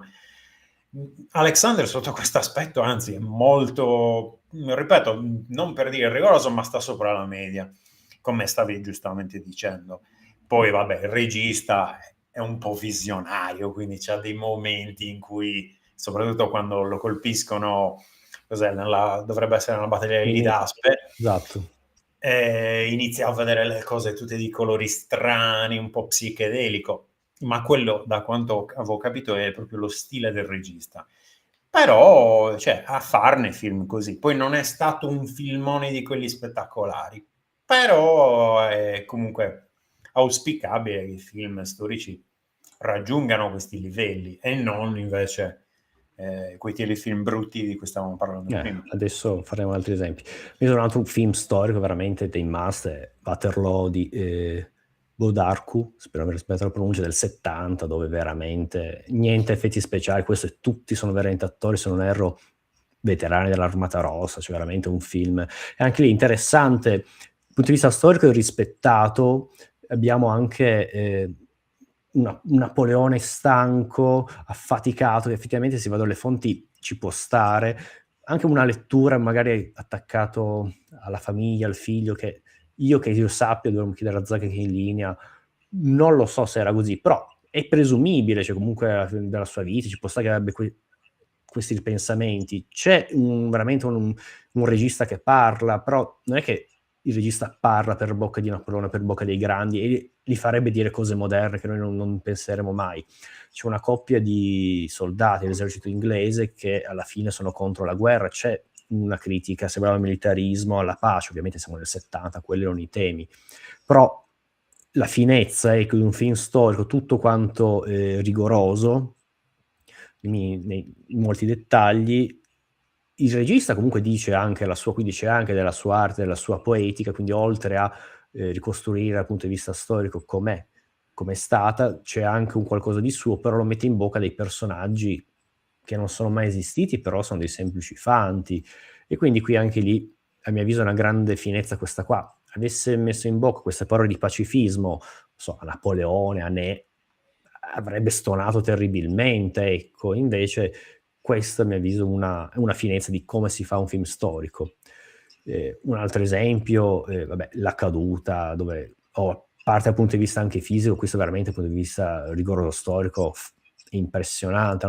Sono tedeschi, hanno fatto un lavoro effettivamente da tedeschi, è veramente preciso. a mio avviso abbiamo un secondo livello, film storici imperfetti, però sono romanzati, però bene o male ci danno una sorta di respiro. Le crociate è sbagliato tutto quanto, però alcuni come dire, costumi ci possono stare, è troppo romanzato, però bene o male quello che può salvare è la finezza, ecco, non cade nella tamarragine più totale, ecco. Se non so, io non sono esperto di quel periodo, l'ho guardato e ho detto sì, ci può stare, ecco. Poi perché mi sono proprio documentato, ci sono certe cose, cioè le cose del Balduino non si comportava di certo così, quello è un peccato, però almeno dava un certo respiro. Poi c'è un po' troppo anche l'attore, che i templari sono un po' troppo cattivi, il protagonista è un po' troppo buono, è un po' troppo romanzato. Ci sono delle pecche, non sto facendo l'apologia delle crociate. Diversamente, a mio avviso, Last 2, che per tutti i film di Scott, dal punto di vista storico dei costumi, non è così esagerato, ecco, dà un bel respiro, anche un bel taglio. A mio avviso ci sono un stesso film fatto da 3 personaggi diversi. Sì, c'è quella pecca mortale che vediamo durante il duello, questo elmo diviso a metà per far vedere la faccia, dove effettivamente un live commento di Res Bellica e di Tribunus parlavano, effettivamente hanno detto una cosa interessante, dove tu in un film storico devi far vedere la faccia del protagonista per un duello che dura quanto? Massimo 10 minuti, beh, allora vuol dire che hai sbagliato qualcosa nella stesura del film. Se tu hai bisogno di... Se tu sei arrivato a quel punto del film e non hai creato questo pathos, qualcosa è mancato, ecco. Però a mio avviso, appunto, questi film secondo me sono film che danno una sorta di respiro, sono imperfetti, sono romanzati, ma ci possono ancora stare. Non so se tu vuoi dire qualcosa in merito a Diciamo questi che film. hanno già detto Res Bellica e gli altri esattamente quello che ho sempre pensato. Tra l'altro, ma giusto su The Last Duel, e poi non ne parlo più perché a me onestamente non è piaciuto. Diciamo che secondo questo principio non dovremmo mai vedere Iron Man con l'elmo chiuso. E invece cioè, il personaggio è proprio quell'iconica faccia di metallo di ottone con quella specie Ma se no di Spider-Man, scusami. o Spider-Man, sì, ma possiamo fare migliaia di esempi Certo. di supereroi che anzi sono iconici proprio per il tipo di copertura che usano. Pensa anche, non lo so, Braveheart, cioè io mi ricordo benissimo la scena in cui c'è Robert De Bruce con l'elmo, non si capisce che è lui, eppure mi ricordo più la faccia Lì di mi ricordo quello un'altra faccia, anche di con la Brad. sua vera faccia, cioè è assurdo. Diciamo che quella roba dell'elmo diviso è stata la tamarrata più tamarrata che si potesse vedere, forse neanche somigliante all'elmo che ha Massimo Decimo Meridio nel Gladiatore. Per il resto, le crociate, onestamente, io lo metto un po' come visione generale, poi è pieno di errori, ci Sì, sì, sono sì. stendardi da cavalleria usati dai fanti, è un casino. Però sono finezze che lo spettatore medio non coglie, come anche i personaggi che si comportano in modi strani o che hanno ruoli che non dovrebbero avere. Però poi quando vedi le scene corali, le battaglie, non storci così tanto il naso come in genere facciamo noi rievocatori, storici, archeologi e via cantando. Diciamo che secondo me la vera cosa, come dire, opprimente del film è l'attore principale, che onestamente io non riesco a digerire quasi mai perché è troppo eccessivo nella sua bontà. Veramente esasperante, direi. Sì. Bene, un altro esempio a mio avviso, quelli che io ho chiamato tamarrate a testosterone, però sono coerenti con loro stesse. Ecco, c'è il film Gladiatore, effettivamente la battaglia fomenta, quando lui nell'arena fomenta, che è veramente tutto sbagliato, oppure se vogliamo anche 300. Io non li sto difendendo, non mi piacciono. Però effettivamente parlando con i revocatori, qual è il film di questo film di 300? È una tamarrata a testosterone, tu lo guardi e ti gasi, poi per carità è tutto sballato, tutto fuori. Cioè, a me fa anche ridere, cioè, guardate questo frame, cioè loro senza armatura con sempre questa tartaruga super massiccia, super presa, cioè, anche quando si piegano è sempre in tensione, è veramente innaturale. E poi hanno sti mutandoni che sembrano Tarzan. Cioè, anche lì, cioè, non so, E Zack anche quello Snyder hai è sbagliato, stato cioè È Scusa, stato osare, perché poi il seguito non ha ottenuto lo stesso tipo vabbè, di... 302 aveva fatto un capolavoro più schifo del primo, che veramente pensavo fosse impossibile da fare. Perché è Con- stata sparata alla pallottola ed era one shot, cioè non si poteva replicare una cosa così esagerata. L'hanno fatto e infatti non è andato. certo. Però non so, sti mutandoni, io Zack, visto che ha usato, avrei usato ancora di più. Anche lì, secondo me, se gli è mancato qualcosa, visto che stai facendo questo tipo di film, trova qualche scamotage, qualcosa. Comunque si vede, cioè, le chiappe di Leonida si vedono nel film a sto punto. Cioè, è veramente inguardabile. Hanno sti mutandoni, boh, non lo so. Vabbè, 300 a me non piace, però per dire, quello che voglio passare il concetto è coerente con se stesso. È un film da testosterone, te lo fa venire. Quello è il suo fine, così è. Quindi non si può dargli, se Beh, quello è il suo fine. per spezzare una Vai. lancia sull'impatto che ha avuto poi il film, perché noi adesso ovviamente lo valutiamo per quello che è stato un film, come dicevi tu, guardandolo ora fa anche ridere, cioè vedere proprio questa scena, tutti sembrano appena usciti dalla palestra, cioè è una cosa, al tempo poi era uscito 300, Ma la parodia, fantastico. La parte perché migliore. effettivamente si presta moltissimo alle parodie, però al tempo, mo non mi ricordo, era forse il 2008-2009, un anno, 2006. c'è scritto 2006. Cioè al tempo ebbe, anche solo nell'uso delle musiche che si facevano durante alcune revocazioni, alcuni festival, cioè era un film che ebbe un forte impatto, non tanto per i costumi, per Ma non ci lei sono.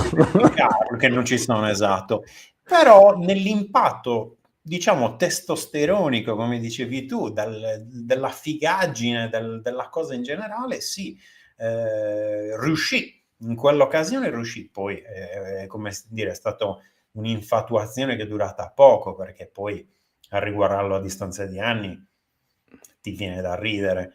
Però, per dire anche Il Gladiatore, con qualsiasi, io sfido qualsiasi revocatore romano si vada a intervistare e ti dirà, il Gladiatore è spettacolare. Conosco revocatori romani che recitavano le parole del film a memoria. Quindi, ovviamente, poi intendiamoci, la maggior parte dei revocatori sono persone squisite, ci sono persone che ne hanno fatto vere e proprie ricerche. Io ho iniziato come revocatore, poi mi sono preso le varie lauree per innamoramento del mondo della revocazione, della ricostruzione, del spendere ore per cercare le fonti per un'armatura. Però è anche vero che molte persone semplicemente vivono la revocazione come un hobby e sono stati influenzati anche dal mondo del cinema.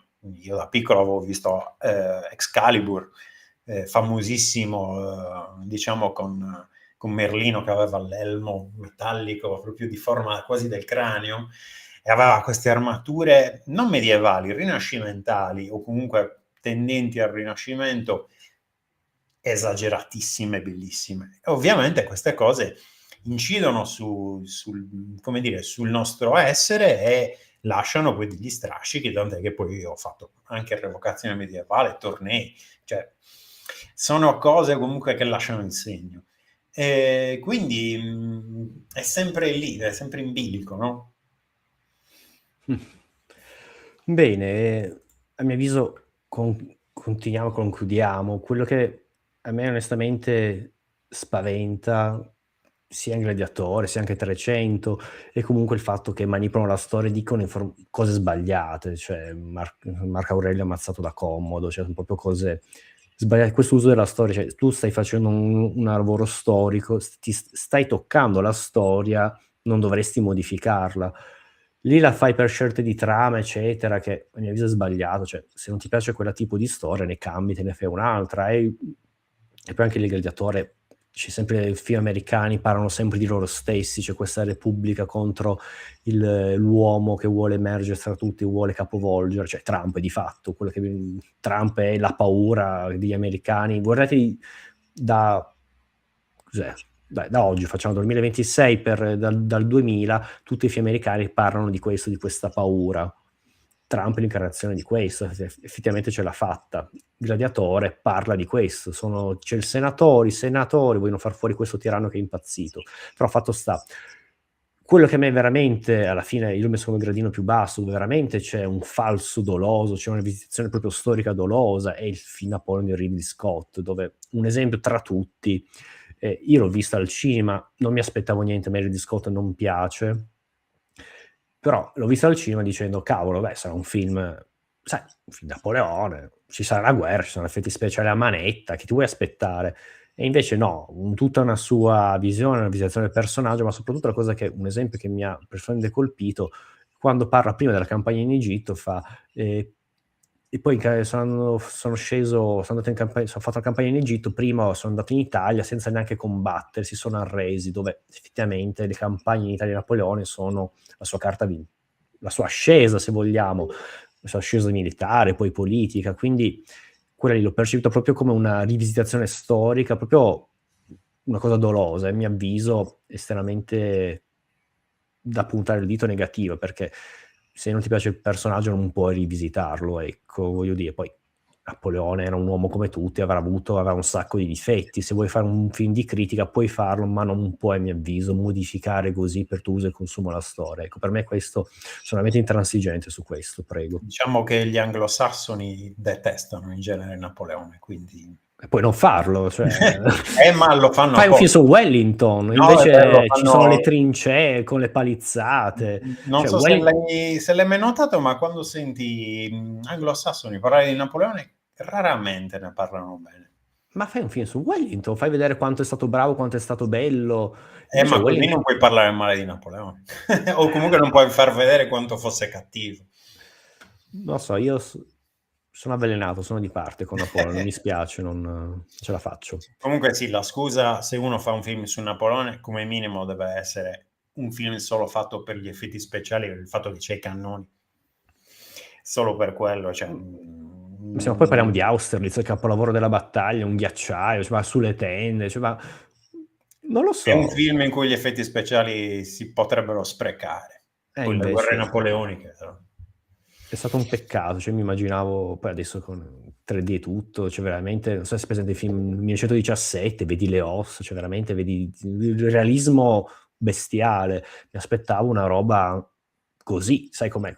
Un film su Napoli invece tutto mandato in vacca, ecco. Ci sono, come dire, vabbè, io penso ad alcune fonti che ho usato per alcuni esami di antropologia, tra cui era capitato un esame di uno studio da analizzare di alcuni rinvenimenti ossei proprio delle guerre napoleoniche, ed erano una cosa devastante da quanto fossero messi male le palle, proprio come venivano colpiti le ossa che esplodevano, c'è una roba gruesome, come si dice in inglese.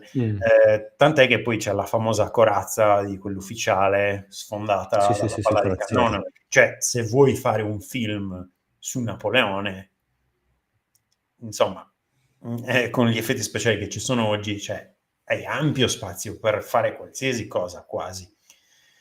Però a me Ridley Scott, come hai detto tu, non esalta tantissimo. Poi è un grandissimo regista, personalmente. Come... E infine portare l'esempio di interessante quando l'arte appunto incontra la storia, citando appunto il saggio di Luciano Canfora, Giulio Cesare, Direttore Democratico, fare una riflessione interessante. Appunto Shakespeare, stiamo parlando di un personaggione, nel suo Giulio Cesare, si inventa una scena dove effettivamente Marcantonio, dopo il cesaricidio, davanti al corpo di Cesare, ancora nella curia di Pompeo, parla con i congiurati ed effettivamente è molto ambiguo. Però questo Shakespeare, il Giulio Cesare di Shakespeare è inventato, perché in realtà la verità storica, Marcantonio, che anche lì qualcosa sapeva, no? C'è stato un ammiccamento, non entriamo nella questione, viene trattenuto fuori dalla curia di Pompeo da Trebonio, che è uno dei congiurati, e avviene appunto il cesaricidio avviene all'interno. e quando si viene a sapere la notizia, i Cesarcidi scappano e lo stesso Marcantonio se ne va, perché effettivamente farsi trovare davanti al Senato con il corpo di Cesare, insomma, non è politicamente corretto.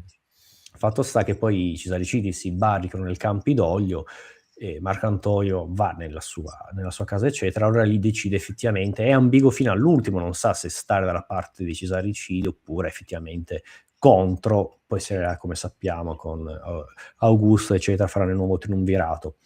E Canfora sottolinea che effettivamente Shakespeare ha inventato questa parte qua, però effettivamente Shakespeare ha letto le fonti storiche e restituisce questa ambiguità di fatto. Per carità, a livello teatrale non era interessante da fare il discorso di Marcantonio davanti al corpo di Cesare. Però è interessante appunto come qui vediamo come l'arte incontra la storia. È un'invenzione, non va come è andata effettivamente la storia, però effettivamente restituisce la complessità, non solo il respiro. Se vuoi aggiungere... No, diciamo che Shakespeare, vabbè, è fenomenale. A me, non essendo un esperto, però piace molto, proprio forse perché lo assimilo, come dire, da spettatore che non ne capisce quasi niente poi del modo di scrivere e di tutte di queste cose. Però, come dire, è indubbio che sia uno degli autori le cui opere sono state adattate nei modi più disparati. Cioè, tant'è che tu prima parlavi di Titus, no? A me, quando stavi parlando di quell'adattamento, è venuto in mente, per dire, Romeo per Juliet, cioè, oppure sì, era l'Amleto, quello fatto qualche anno fa con l'avevo anche recensito sul canale. Comunque sono sempre opere in cui puoi decidere dove ambientarlo, quale taglio dargli. Hanno fatto tant'è che è così adattato e citato che in America, almeno così avevo letto, gli studenti dovevano fare dei piccoli temi di adattamento proprio delle diverse opere, no? E c'era chi lo ambientava, che ne so, nel Paleolitico, o chi lo ambientava l'altro ieri. Cioè, è quella la cosa bella, ed è quello che, come dicevi prima, si può fare di un film, in un film storico o che ha la pretesa di essere più o meno storico. Cioè, tu stai raccontando una storia, un fatto, poi come lo racconti ha tante sfaccettature. Lo puoi raccontare in maniera estremamente rigorosa, quasi da archeologo. Lo puoi raccontare come lo vedevano i greci del V secolo, e anche lì sei pieno di raffigurazioni di come si armavano, vestivano, eccetera, eccetera. Oppure, come prima dicevi, per il fatto che vedessero, come dire, loro stessi non avevano un'idea chiara di come fossero vestiti, e chiaramente come li vestono. Li vestono o li vestivano come si vestivano loro stessi.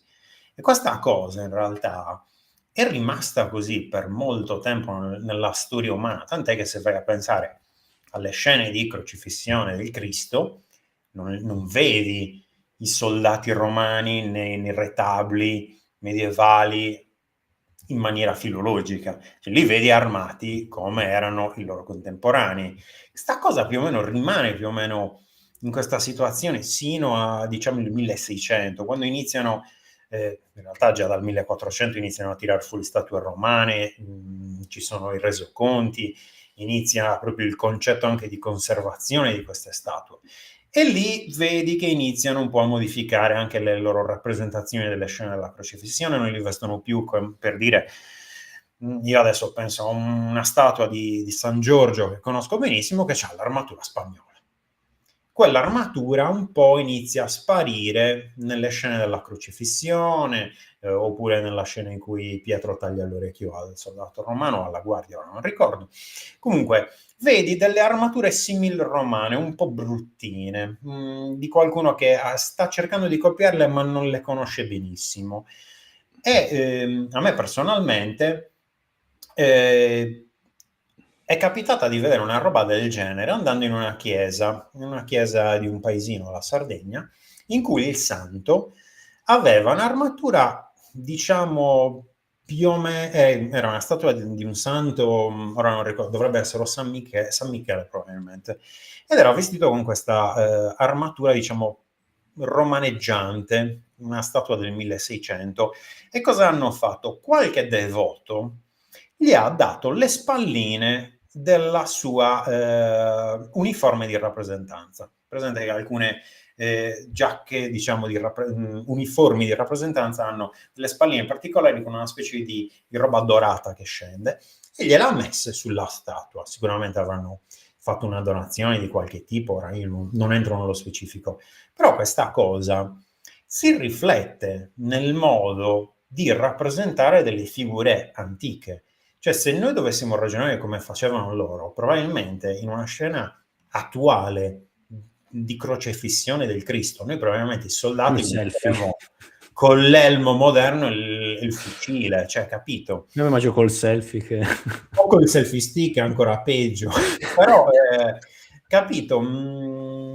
Quindi, quando si racconta una storia, ci sono diversi livelli con cui la puoi raccontare. E a me, onestamente, per chiudere il cerchio, è dispiaciuto di non vedere questo nell'adattamento del breve trailer che abbiamo assistito tutti quanti. Cioè, non c'è una sua visione. Non c'è una visione, come dire, né autentica, né completamente adattata, né rimaneggiata, né stravolta, né rivoluzionaria. C'è sì quel momento di Agamennone, però muore lì. Cioè, non c'è quella coerenza che si diceva. Cioè, sono tra l'altro scene abbastanza anche tristi. Dovrebbe essere, sì, era all'Hamlet, ora non ricordo, comunque in cui c'era l'attore che ha fatto uno degli ultimi Alien, sì, insomma, è l'attore che poi fa Magneto, ora non mi viene il nome, sono un po' discostante nel ragionamento, però il punto è che anche in quella rappresentazione del racconto shakespeariano era tutto molto esagerato, era sì ambientato in teoria nel Medioevo, però tutto molto stravolto, colori molto esagerati, ed era apprezzabile sotto un certo aspetto. Poi le architetture erano completamente sbagliate, le armature idem, i costumi anche peggio, però era godibile sotto l'aspetto della recitazione, dei colori, della fotografia, cosa che qui onestamente è, a parte che è quasi tutto una tavolozza uniforme di grigi, e anche la scena in cui si vede il ciclope non ti stupisce così tanto. Cioè, ora si va nell'estremamente locale, ma Humanistic Valley, in una puntata di qualche proprio del periodo sotto Natale in cui è uscito questa cosa, avevano fatto una live su un corto cinematografico ambientato in Sardegna nell'epoca nuragica, e lì c'era una scena in cui si vedevano dei giganti, ovviamente presi dalla tradizione mitologica che abbiamo. Noi abbiamo nomi di posti con presunti toponimi che dovrebbero richiamare a forme di giganti, ovviamente sono tutte favole, però in quel film, pur essendo un corto, una cosa indipendente fatta con pochissimi soldi, quando vedi questa roba fai, cioè, accidenti, cioè ti rimani di stucco, proprio perché non te l'aspetti. È un film comunque dove ci sono delle armature abbastanza buone, ambientato in epoca preistorica, abbastanza coerente, fatto bene, e poi ti vedi sta roba di colpo, proprio sul finire del corto. Qua nel trailer io l'ho visto, ho fatto, ci hanno inserito il ciclope. Polifemo. Esatto, Polifemo. Cioè, non ti dà quella cosa tipo, oh mio Dio. E quindi, secondo me, è anche più deludente rispetto a, non lo so, alle armature. Cioè, che cosa vuoi raccontare? Poi sì, c'è la scena in cui si vede che Ulisse incontra i vecchi alleati, ormai defunti.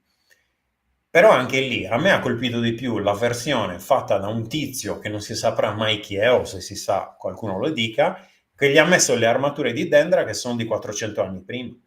Non lo so, una scelta sua, però era molto più tenebrosa, molto più angosciosa.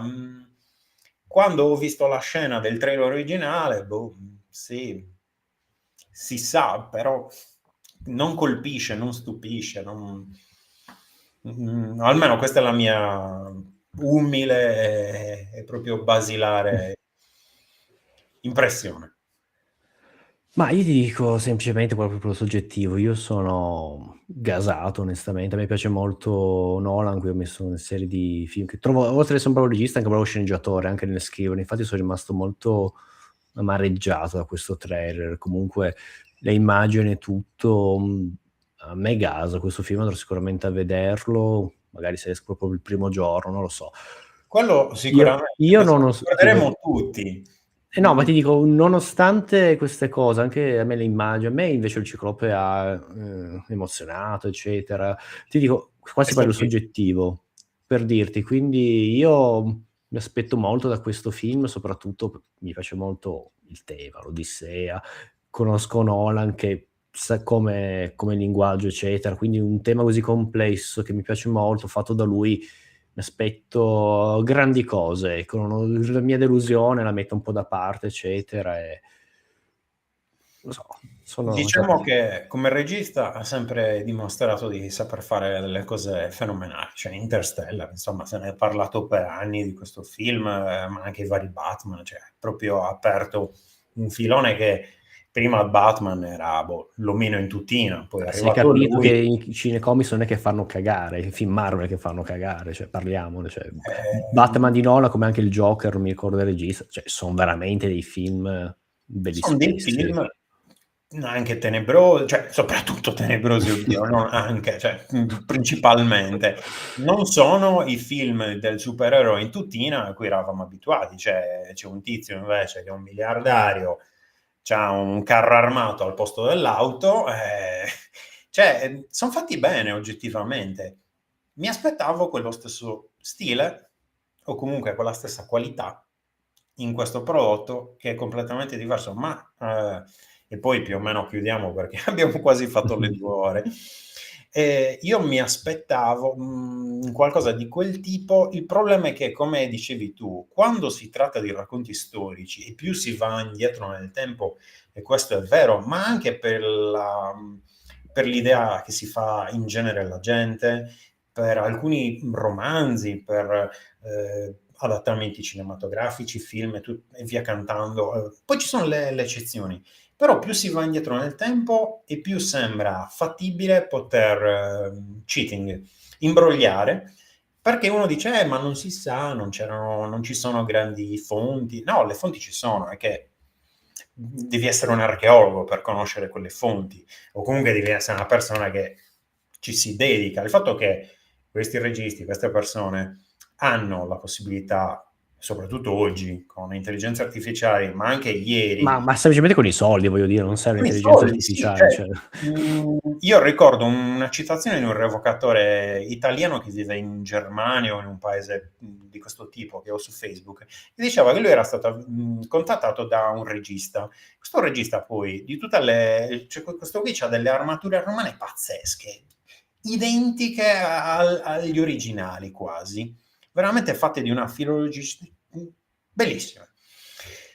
Ha detto che alla fine di tutte le cose che gli ha detto, la consulenza, poi tutto gratis, cioè cosa che il tizio doveva pagare minimo per avere queste informazioni, ha detto che non ne ha fatto niente di tutte queste tonnellate di informazioni.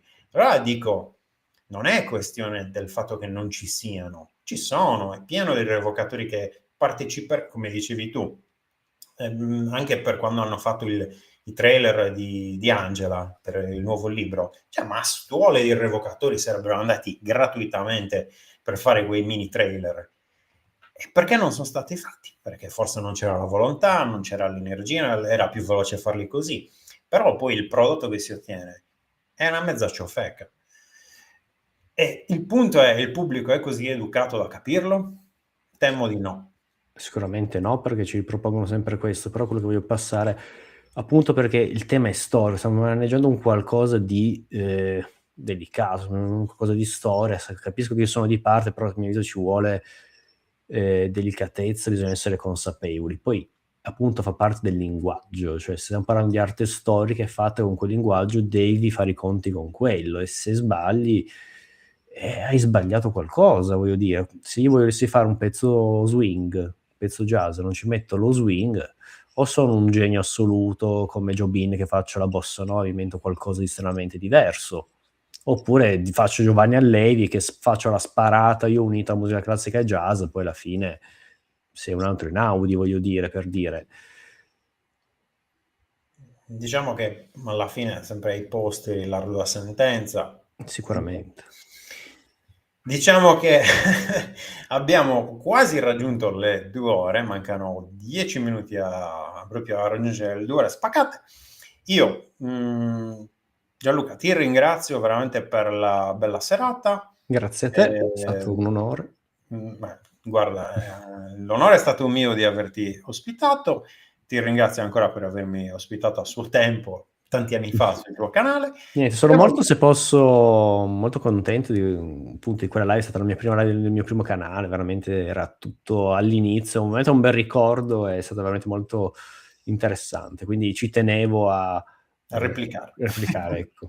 Sì, mi hai detto che ti ha portato anche fortuna, insomma, ho visto che il canale è ben cresciuto in questi anni. Abbastanza, sì, infatti, quindi sono Cioè, sei a diverse migliaia di follower, quindi sì, ottimo. migliaia, penso, ma non so quante ne ho, però dai, sì, strada è stata fatta, pian piano, a seconda dei tempi continuo anche ad andare, quindi Ottimo, sì, quindi sì. mi fa molto piacere. Diciamo che ogni qualvolta vorrai esporci un tema storico, sarai sempre il benvenuto sul canale.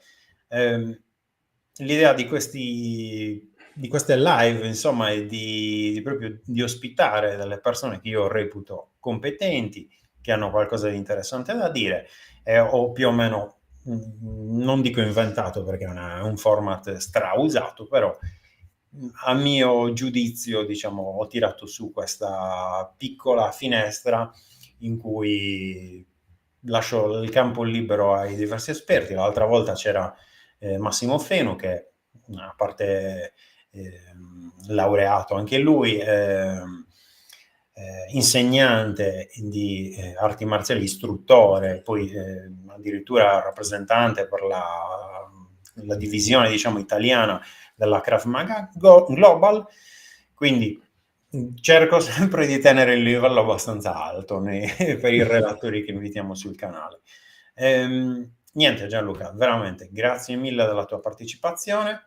Grazie a Spero te, grazie anche a Zach e tutti gli spettatori che ci hanno seguito.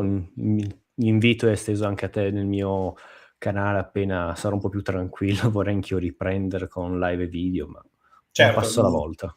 diciamo che non è il nostro lavoro principale, quindi Esatto. è comprensibile. E niente, allora terminiamo così la serata. Grazie ancora, grazie a voi per essere stati presenti durante questa live. Ci rivediamo alla prossima. Un caro saluto, a presto. Grazie. Ciao.